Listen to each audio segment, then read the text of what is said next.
E-commerce sellers जो है वो उनको फैसिलिटेट करना चाहिए, उनको टैक्सेशन में रिलैक्सेशन देनी चाहिए ताकि बाहर से भी लोग आके यहाँ पे अपना बिज़नेस एस्टैब्लिश कर सकें। तो यहाँ के जो लोकल मैन्युफैक्चरर हैं, उनको फ़ायदा हो सके, वो आसानी के साथ अपनी जो है वो प्रोडक्शन जारी रखें। कोई ऐसा पैकेज नहीं अनाउंस किया जिससे एक्सपोर्टर को कोई एडवांटेज हो। हम एक तरफ उड़ान पाकिस्तान की बात कर रहे थे कि 60 बिलियन डॉलर का टारगेट है, और हम एक्सपेक्ट कर रहे थे कि कुछ चीज़ें शायद उस हवाले से कोई DLTL, कोई रिफंड्स, कोई पैकेज अनाउंस करेंगे जैसे बाकी मुल्क स्पेशल पैकेज करते हैं। तो एक तो वो भी चीज़ भी हमें नज़र नहीं आई। अब सपोर्ट भी नहीं है और डिग्री होल्डर भी जो निकल के आते हैं उनके पास भी इतनी इन्वेस्ट नहीं होती कि वो मतलब इन्वेस्ट करके इसको काम को स्टार्ट कर पाएँ। लेकिन जिस तरह से आप ज़बरदस्ती आवाम के वो क्या कहते हैं कि गर्दन पर अंगूठा रख के अगर टैक्स निकलवाएँगे तो मामला जो है सुधरने के बजाय अजीब होते जाएँगे। लोग आप नौजवानों को देख लें, जो हमारे स्किल्स और अनस्किल्ड पर्सन हैं वो इस मुल्क को छोड़ते जा रहे हैं।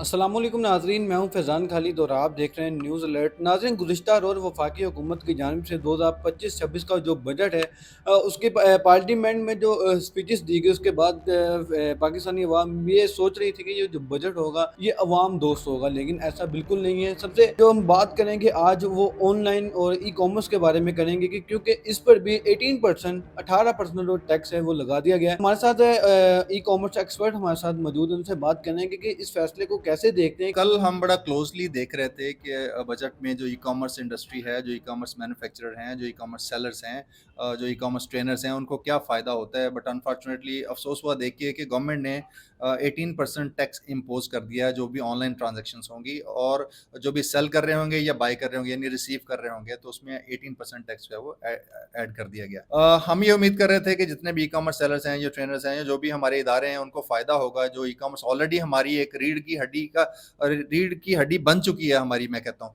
तो पिछले जो 3-4 साल में ई-कॉमर्स में बूम आया है, उसमें बहुत ज़्यादा जो है वो पैसा बाहर वाले ममालिक से कमा के जो हमारे पाकिस्तानी हैं वो यहाँ पे लेके आए हैं।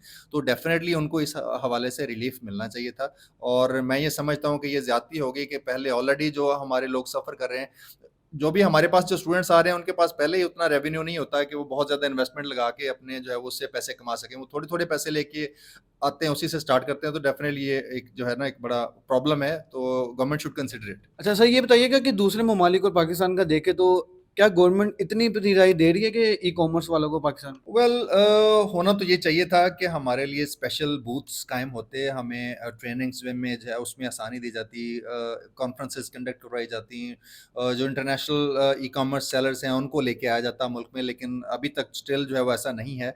इवन 3 जो है वो बिलियन डॉलर्स की जो है वो आई हैं ई कॉमर्स के ज़रिए से, डॉलर्स आए हैं पाकिस्तान में पिछले 10 माह में। तो डेफ़िनेटली ये हुकूमत का फ़र्ज़ बनता था कि अगर इतने पैसे वो रिसीव कर रहे हैं तो इसकी कैपेसिटी, गवर्नमेंट ने अब टारगेट सेट किया कि 25 जो है वो अरब डॉलर लेके आएँगे अगले 5 सालों में।